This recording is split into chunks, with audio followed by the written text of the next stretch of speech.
Alors bienvenue sur le CIB, Investigation Belgique. Nous nous trouvons sur un site dans la province de Namur, en région wallonne. Et vous êtes au château fort de Poil-Vache.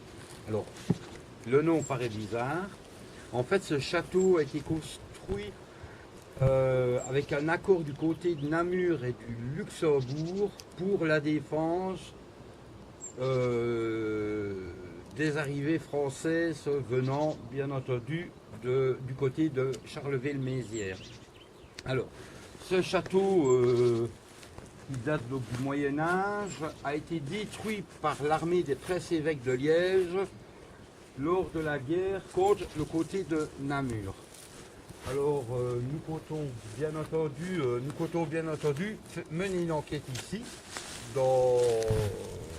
mon avis en juillet ou au mois d'août.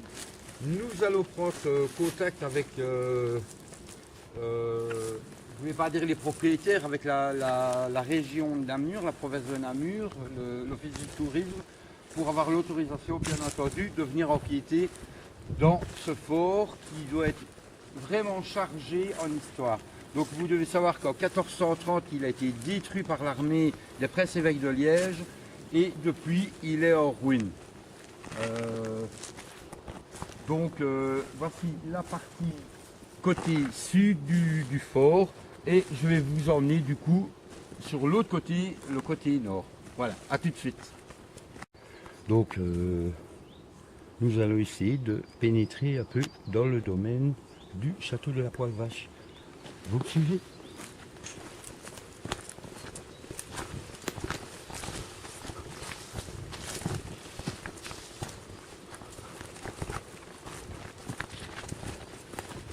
Donc en fait, il y a encore des fortifications là-bas. Et nous sommes en train de contourner toutes les fortifications.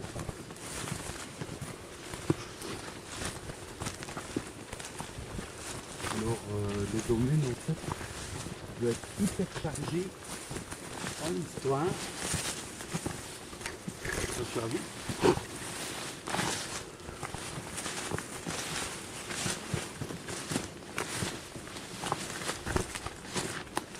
Voilà.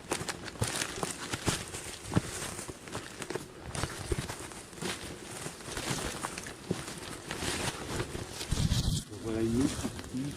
Toujours des vieilles fortifications, la tour, une tour. Voilà. On va essayer de grimper sans se faire du mal. Donc, comme vous pouvez voir, toutes les pierres se sont bien entendu effondrées suite à la bataille en 1430.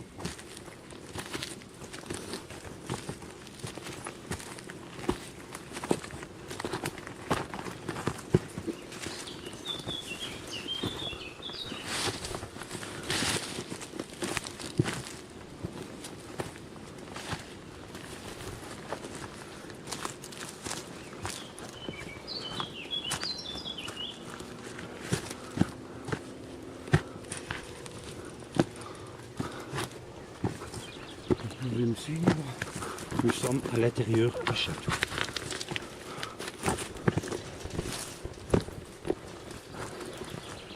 Donc à mon avis, c'est un ancien puits.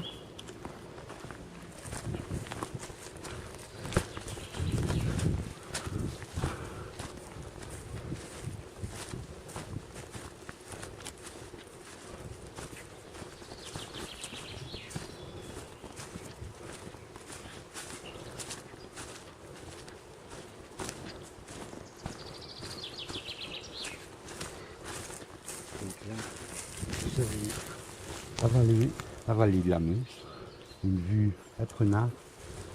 Nous sommes à une quinzaine de kilomètres de Givet, à la frontière française.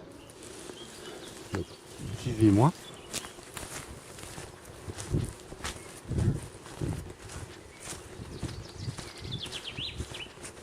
Là, vous avez un ancien vestige, certainement une tour ou des bâtiments principaux où la seigneurie de l'époque devait habiter.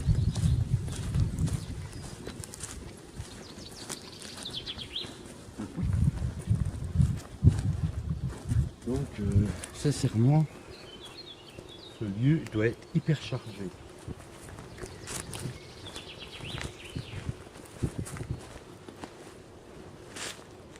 Voilà, donc il y a plus l'historique. Hein. On parle aussi, en fait, il y a des fouilles archéologiques, toujours à notre époque. Donc là, on reconstitue un peu les ruines. Voilà, donc ici, ça doit être une bâtisse, vu que on va l'enlever.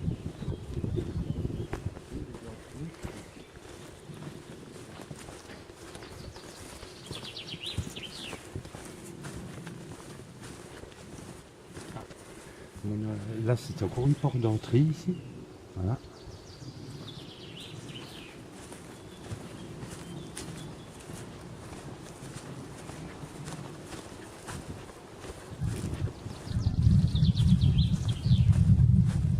Alors attention aux marches, on peut descendre. Et vous allez voir ici. Voilà. Vous allez voir. Ah, je vais essayer de le porter. Les fameux boulets tirés avec les catapultes, comme vous voyez dans les gravures, vous voyez les catapultes, eh bien, ils tapaient ces fameux boulets pour démolir les murs d'enceinte de ce château. Suivez-moi. Vous voyez les épaisseurs qu'il avait. Alors, je vais demander à Alexis. Bien sûr, quand il passe une vue, de ne pas aller trop vite en fait. Là, c'est un peu trop vite. En fait, l'épaisseur, en fait, ce que je veux dire, c'est, quand je te dis là, c'est pas d'aller trop vite sur l'immeuble.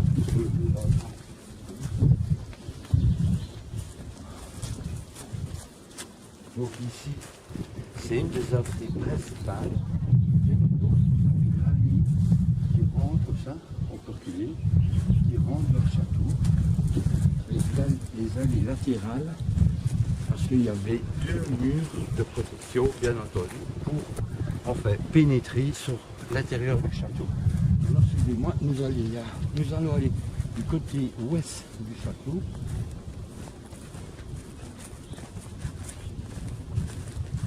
Donc il faut bien s'imaginer que ici nous sommes à l'intérieur et bien entendu il n'y avait pas tous ces arbres, etc. C'était une cour. Vous pouvez voir, il y a encore des bâtiments.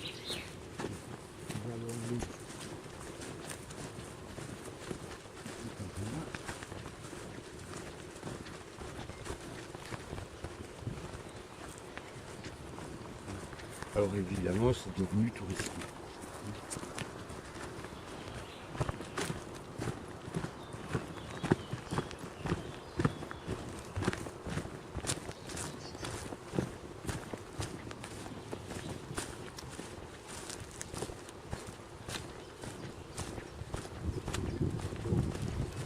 Nous arrivons au pignon de la maison principale des seigneurs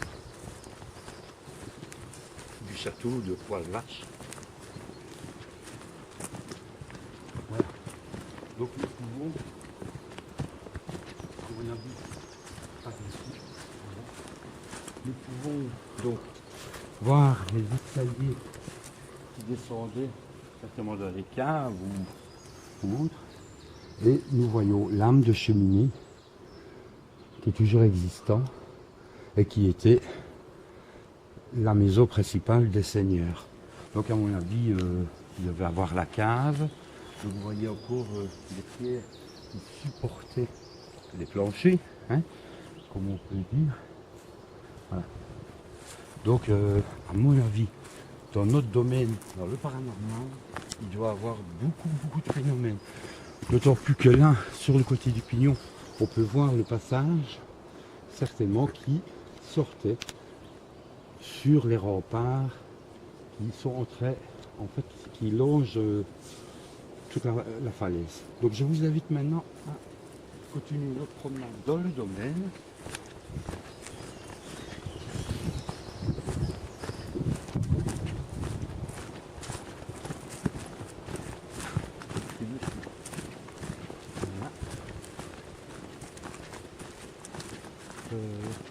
Comme vous pouvez voir, ça marche, on marche.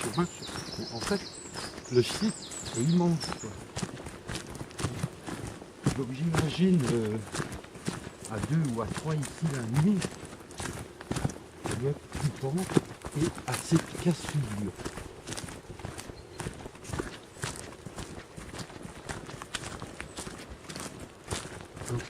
Attention, donc ici on a des marches. Hein.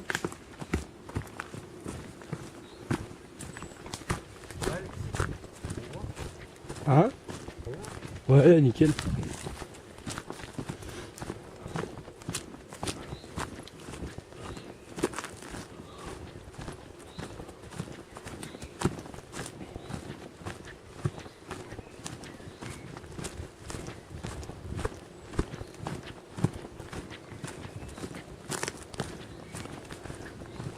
Et voilà, nous arrivons bien sûr à l'autre côté du château. Vous pouvez voir les brèches qui ont été faites par ces fameux boulets en pierre et de taille. Attention aux marches. Comme vous avez pu voir, le château est en escalier, la cour est dans l'escalier. Donc voilà. Bien entendu, nos drapeaux nationaux, le belge, le drapeau région wallonne et l'Union européenne. Je vous invite à rentrer dans la tour, une tour de défense. Voilà. Nous sommes ici dans une des tours de défense. Vous voyez les meurtrières. Bon, il y a des arcs, mais il faut bien s'imaginer qu'à l'époque, nous avons la vue sur la Meuse, du nord, du sud, au nord, bien entendu. Et nous avons le niveau étage ici. Donc c'était en 2 étages, voire même 3. Hein.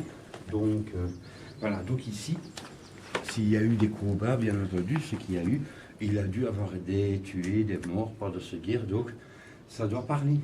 Nous allons venir un soir ici, et j'ai franchement d'hier, certainement avec des amis chasseurs. Donc suivez-moi, je vais vous mettre là-dessus. On va aller entre la brèche et vous allez pouvoir vous rendre compte de la vue que le château avait à l'époque et que le côté de Namur comptait beaucoup sur ce fort, ce château fort pour se défendre. Je vous dis que nous sommes à 6 km de Namur. Donc vous voyez encore l'épaisseur des murs. Et alors, la surprise, c'est ce qui arrête plus beau, c'est la vallée de la Meuse.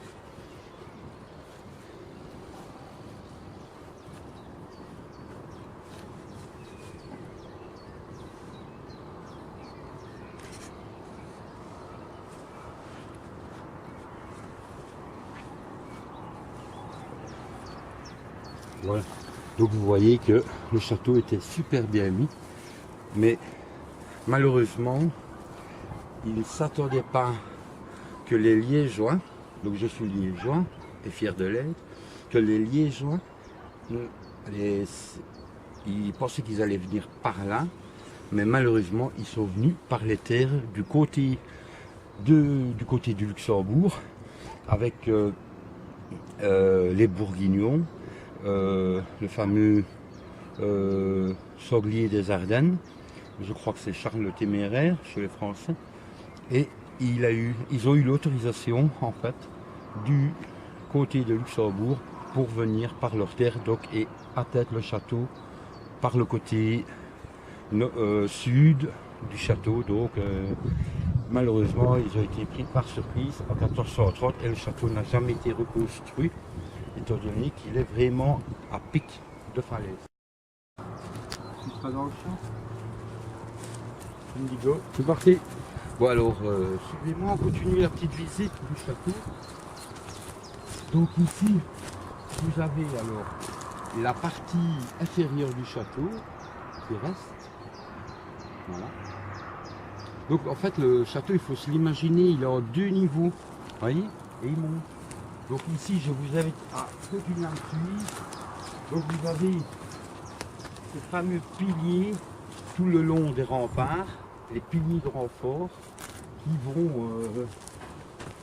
malheureusement céder à l'attaque des Liégeois.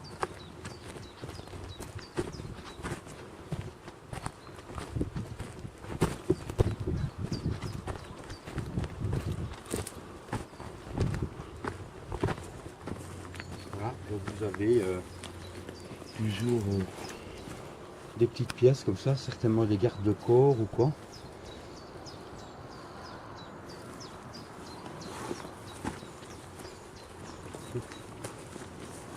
Ah, alors ça c'est magnifique. Il y a papillon bleu, j'adore. Ça petit signe. Voilà, ça bleu.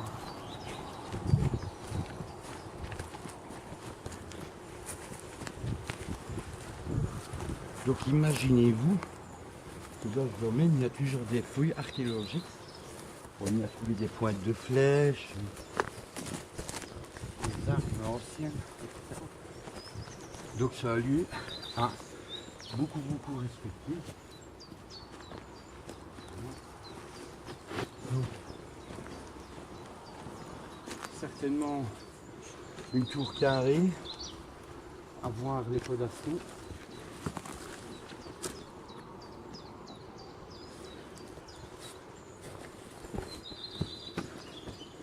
Comme vous pouvez voir, tout autour, évidemment, encore de notre meurtrières. Voilà.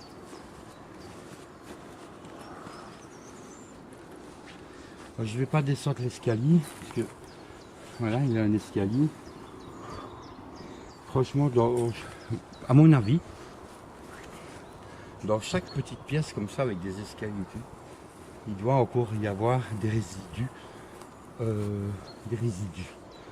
Donc, j'ai vraiment hâte de pouvoir venir mener l'enquête dans ce domaine qui est immense. On va passer une nuit ici, au château de Poil-Vache. Ça doit être génial. Allez, suivez-moi, on continue la petite visite. En plus, il y a des arbres et tout.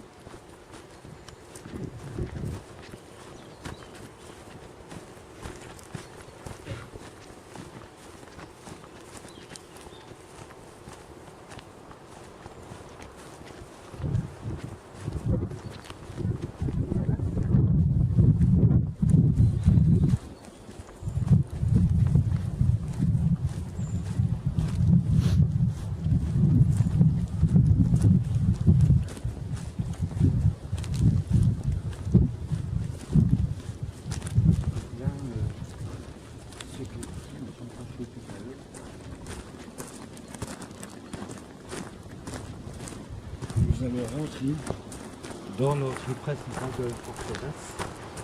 Là, il faut imaginer qu'avant, il y avait la porte d'entrée qui était certainement remarquable. Oui. C'est toujours les pavés d'époque.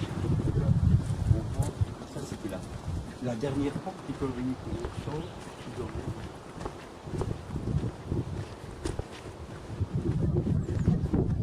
Vous voyez, vous aviez un mur d'enceinte, puis le deuxième mur d'enceinte.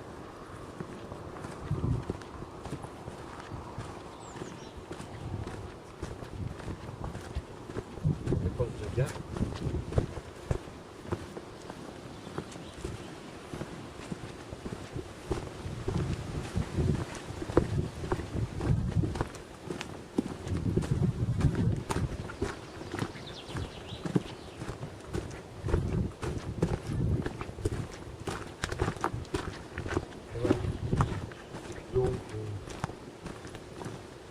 L'entrée principale du domaine du château du domaine de Poil-Vache. À mon avis, ici c'est pas pour une pièce de garde, hein, donc il faut s'imaginer que voilà, monter il n'a pas de bloc. Et voilà. Donc je vais continuer. Donc en fait, et ça c'est très intéressant. étant donné que le chemin descend, donc à mon avis, c'était les évacuations des eaux. Voilà.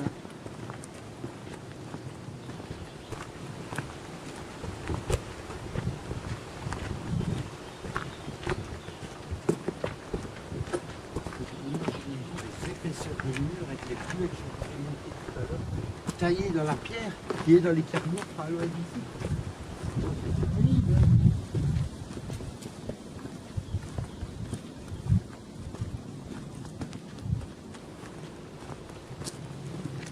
Donc ici, comme vous pouvez voir, on voit les tailles, les pierres, des remparts qui sont effondrés. Donc on les rassemble et à mon avis, ils vont petit à petit reconstituer les remparts. Comme on peut le voir, donc en fait, il y avait la pierre de taille et ensuite c'était des sortes de pierres, des résidus de pierre avec de la boue, etc. Pour le deuxième mur. Le premier mur était fait qu'en pierre de taille. Donc ici, un escalier qui montait certainement dans une tour. Voilà. Nous rentrons par là de nouveau la porte. Et voilà. Je pense qu'on a fait le tour. Donc maintenant, je vais aller sur la petite tour du sud et je vous rejoins là directement. A tout de suite. Alors suivez-moi, je vous emmène sur la deuxième tour côté sud. Voilà. La vue prenable. Par là, vous voyez ma main, oui. Par là, vous avez Dinan qui va, bien sûr, qui monte sur la France. Et par là, vous avez Namur, oui, Liège, la Hollande, le canal Albert, qui va jusqu'en Anvers. Voilà. Donc la vue du château est imprenable.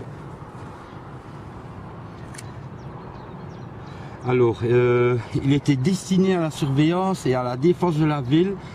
La tour du Midi permet au contrôle visuel important de la vallée de la Meuse. Jusqu'à Ivoire-Nord, donc c'est un petit village ici, plus bas, au sud-ouest de la hauteur de Moulinier, à l'ouest de la Bouvigne, au sud, où se situe la forteresse de Crèvecoeur. Les villages de Hou et d'Antilles sont aussi surveillés depuis la courtine ouest de la ville. Donc en fait, je vous lis un peu l'historique. Lors de la Seconde Guerre mondiale, les 12 et 13 mai 40, après la destruction des pots d'Ivoire, de Hou et de Dinan, par les troupes franco-belges, le général Rommel fit traverser ses troupes, non sans mal, par l'ancien barrage de Hou, donc il se trouve ici, plus bas, au sud de l'île. Plus d'informations sur le musée du souvenir à Ouastia. Bon, ça, voilà, c'était un peu un côté historique concernant la vallée à Dinan, parce qu'on sait que pendant l'offensive Van Rundstedt, les Allemands, le point le plus loin qu'ils ont été dans l'offensive, en fait, se trouve à Dinan, où on appelle d'ailleurs le fameux rocher Bayard. C'est là que une Jeep américaine, mais pilotée par des Allemands qui étaient en tenue américaine, ont été le plus loin dans l'offensive. Donc c'est cette Jeep qui est d'ailleurs, il y a un monument à ce fameux rocher Bayard, et qui désigne l'endroit où les Allemands ont été le plus loin, vu que leur objectif était de partir sur Anvers pour essayer de reprendre le port d'Anvers pour le carburant. Donc voilà, ce petit côté histoire, c'est toujours agréable en même temps d'apprendre. Donc ici, vous avez encore des ruines qui sont beaucoup plus basses. Je ne sais pas si Alexis, à la limite, tu peux peut-être... là, tu les vois. Donc je vais essayer de trouver le chemin pour y aller, éventuellement, parce que le château, en fait, est à 2 ou 3 niveaux. Donc nous allons étudier ça. D'accord? Alors voilà. Du coup, vous pouvez les suivre de nouveau. Dans la province de Namur, vous en avez. Si vous êtes intéressé éventuellement, voilà. Moi j'aurais. Passe-moi un peu le. Je vais la faire à la Zach Begam, ça. Ah ouais, non, ils n'avaient pas des revolvers, c'était des arbalètes. Donc, du coup, c'était Comment? Ou alors c'était... Voilà. Enfin, cela dit, je suis armé. Alors, je ne vais pas vous filmer quand on va remonter tout parce que là, je suis un peu essoufflé. Donc, voilà. C'est Pierre, j'espère, va nous parler. Nous allons faire les démarches pour avoir les autorisations de venir de nuit ici. Donc, je vous tiens au courant. Salut et continuez à suivre la page du site Spirit Investigation Belgique. Allez, salut, à la prochaine!